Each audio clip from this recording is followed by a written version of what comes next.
I'm going to tell you real quick a true story of why I feel like that negative voice inside your head, why is it important for you to shut it off, for you to tell it to stop, for you to say no?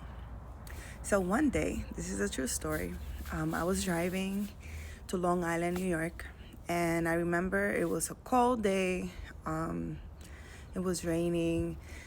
It was like very dark out. I mean, it was like around 6 p.m.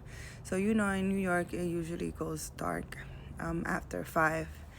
And as I was driving in the highway, I heard this little voice say to me, well, it said it in Spanish, actually. It said to me, just crash. And as I said that, my eyes looked at that. You see those bars of concrete that they have in the highways? I was actually on the express lane, and that little voice said it the first time. And I was just like, what was that? Because I was the only person in the car. I wasn't listening to music or to anything. I was just, just in my thoughts as I was driving. And the second time, it said, just crash. It literally wanted me to go like this to the car, to the wheels, so that I can hit the car, I guess, against that concrete thing that's in the highway. And I was just, the second time I was just like, that's strange. The third time, it said, well, actually, I'm going to tell you in Spanish, etráyate, which is crash yourself. The third time I said it, I said it very angrily and very upset. I said, you fucking crash. And I hit the wheels of the car. I say, you fucking crash.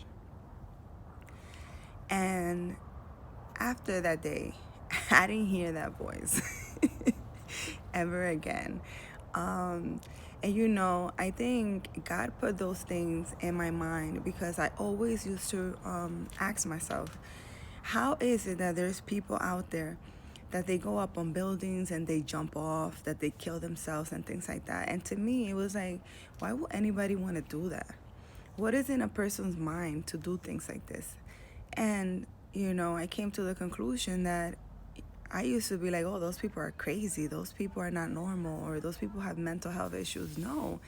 Anyone, if you let this negative voice in your head take over and start telling you all these negative things, and if you start feeding into that negative voice, and if you start listening to it when it's telling you that you're ugly, that you're not enough, you're not going to get that job, that negative voice inside your head. You know what it tells you.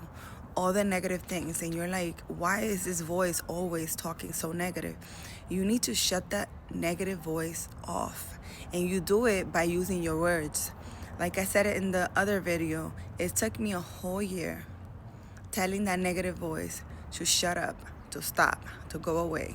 A whole year. I consistently, every day, every time this negative voice came to my head and said something negative that I didn't like, I was like, shut up, go away. I will say no. Right now, at this moment, I don't have that negative voice in my head. It's not there. Because it knows that I'm not going to listen to it. And it knows that I'm so sure of myself that I'm not going to listen to whatever it is saying. Even something simple as applying for a school or college or whatever, you will see that this negative voice always comes on telling you some stupid shit. Just use your words and say no. Just try it. Every time you have that negative voice, say no. Say go away. It's just simple, go away. And you will know the difference in your life. I hope this helps. And please try it. Don't let that negative voice take over your head and your life. Because as you think, you become.